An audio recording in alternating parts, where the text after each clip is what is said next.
So selection required one replacement each with the injuries that revealed themselves across the week. Joel Smith is out with his hamstring. James Jordan will be the Medi sub, I'm sure, and Michael Hibberd returns. For the Cats side of things, so Zach Guthrie, who played as the medical sub and replaced Parfitt in the game last week, replaces him in total. More interesting is what's changed from round 23 to now. So Geelong have 4 changes to that, and the Demons are pretty well settled. It's basically the same change there. Hibberd for Smith, while the Cats have 4 changes. A couple certainly make them better, at least in the strategies that they've taken. So Ratugolea is into this side. Tui, Duncan, Ratugolea and Zach Guthrie.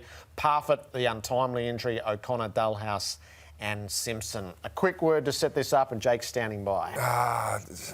I like what Melbourne are doing. There's an air of something around Melbourne where I look at them and I think they've got a bit of what we had in 2017. Yep. You look at the footage of training, and we've been very lucky to see some and hear some stuff from inside the camp, and they just have this bubbliness about them that I think that they are supremely confident about where they sit. And I just see so many correlations to the way we felt in 2017 when we were on the verge of possibly, breaking that 37-year premiership drought. So one of the key reasons is this man. He is an all-Australian defender, Jake Lever. Jake, it's great to have you with us on 360. Thank you very much for having me, guys. I know you're about to go into the team meeting tonight. Give us a little preview. What are you expecting to walk into the night ahead of a prelim?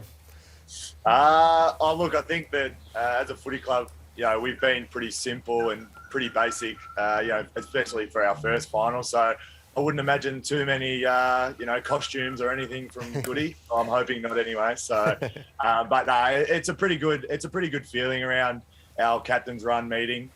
Usually, obviously, we do it at Amy Park, or when we're on an away trip, we'd obviously do it in the hotel area. So, it's always an exciting time. It means you're one step closer to playing, so which is great. Do you want to feel any of the emotion of it tonight, or do you want to be nice and calm and try to get the best sleep that you can? Yeah, I think you want to be calm, but unfortunately, there's normally a video or two that gets you really pumped up, and most of the time you walk out of the meeting and you look at Goody and you go, "Gee, you could have played that tomorrow," because I'm ready to go now. Now I have to go and try and sleep. Jake, you're one of the only Melbourne players to have played in a winning prelim in 2017 for the Adelaide Football Club, and it's obviously been well documented of the club's loss over there in 2018. Do you try and impart a little bit of a wisdom out of what it's like to lead up to the week, or has it just been sort of business as usual and you guys have been going through the flow? Oh, look, I think that if you talk about preliminary finals, a lot of people say that it's probably the hardest game to win. And it's probably going to be the hardest game that a lot of us have played in.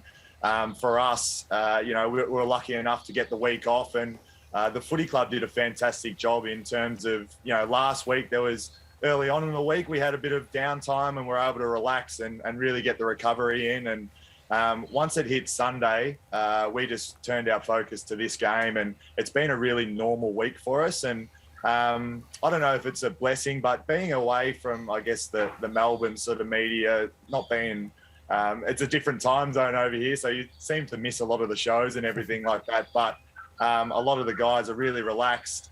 Speaking to a few guys, they are nervous, but I think when you're nervous, it means that you care. And we're just looking forward to getting out there tomorrow night, because for a lot of us, it's been, almost 13 days since we've played. So we're pretty excited. And finals football, mate, is one of ups and downs. And unfortunately, one of the downs is Joel Smith, who unfortunately has hurt himself during the week. Michael Hibberd comes back into the side. You look at the Geelong forward line, they're reasonably tall. We've got Rowan, Ratugolea, Cameron and Hawkins. May and Petty will play on the last two there. How do you find yourself playing on Rowan and Ratugolea? And your game style is obviously to drop off and impact. Will Hibberd probably play on the fourth tall there? Yeah, I think so. I think, as you firstly mentioned, Joel Smith, he's come in the last 4 or 5 weeks and really played his role. He had the big task of Charlie Cameron in our first final, and even though Charlie kicked 5, I thought that Joel played a reasonable game.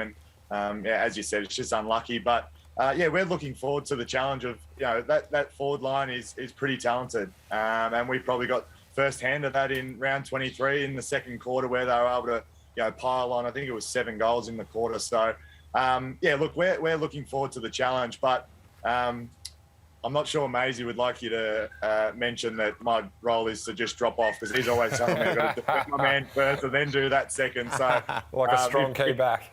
If Maisie's listening, don't worry about Jack there, mate. I'm making sure I'll defend my man first and then do that second. What is the chemistry like between the two of you, and how it's grown in the games that you've played together? Yeah, obviously super tough at the start.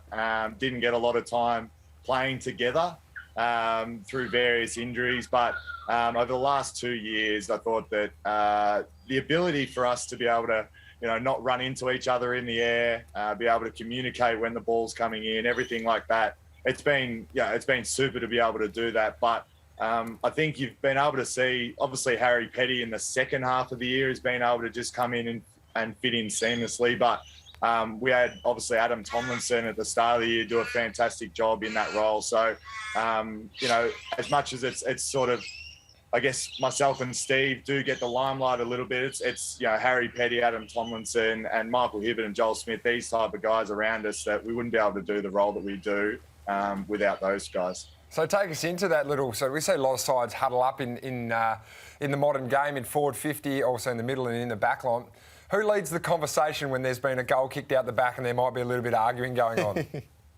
Definitely Stephen. He's very firm on that, big Stephen. But I just love playing with Steve because he wants to win so much. And ever since he got to the footy club, I think we won 5 games a year that he first come here, and he just demanded excellence. And I remember one thing that he said to me after the Brisbane game, and he said, the standards that we set, this is why we got this result. And it was a great saying, because I still remember it. And the way that he sets the tone for the rest of the group, not only game day, because that's what everyone else gets to see, but what we see during the week from the big fella is next. Like it is nothing that you would ever be able to see. Whether it's a soccer game, whether it's a NFL game that we play before training, he always just wants to win, and he demands excellence of everyone. So when there's a goal kicked out the back, he's usually the first one to let you know. And the kick that's had the most impact over the season was obviously a shot in round 23 from your skipper, Max Gawn, to win the game and cement that top spot for you. How many times has he shown it? Does he show it at team meetings and replay and goes, boys, I'm the reason we're here, I'm the skipper, I took it on myself to kick the goal, and it's the reason why we finished first and we're hot favourites for a preliminary final? And does he at least give you some credit for the beautiful low kick that you sent his way? I'm glad you've mentioned that, Jared, because I've got absolutely no kudos whatsoever from Big Maxi. I thought I might have got a little bit, but he's shown it a few times. He's a great leader of the footy club. I think that from where he's come from, I know it's probably well documented, but from where he's come from to be the captain of the footy club that he is now, and he's a bit like Stephen, the standards that he sets, he lives by, and everyone follows. So hopefully that the big fella can do that again if need be, but hopefully we're not in that position. Jake, the very best of luck to you. Thanks for your time tonight, and enjoy the team meeting. Thank you very much. Good on you. Jake Lever's such an instrumental part of what they've built. Worth at least a carton, isn't it, a goal assist like that? I reckon it is. Max Gawn's taken all the glory there, but it's...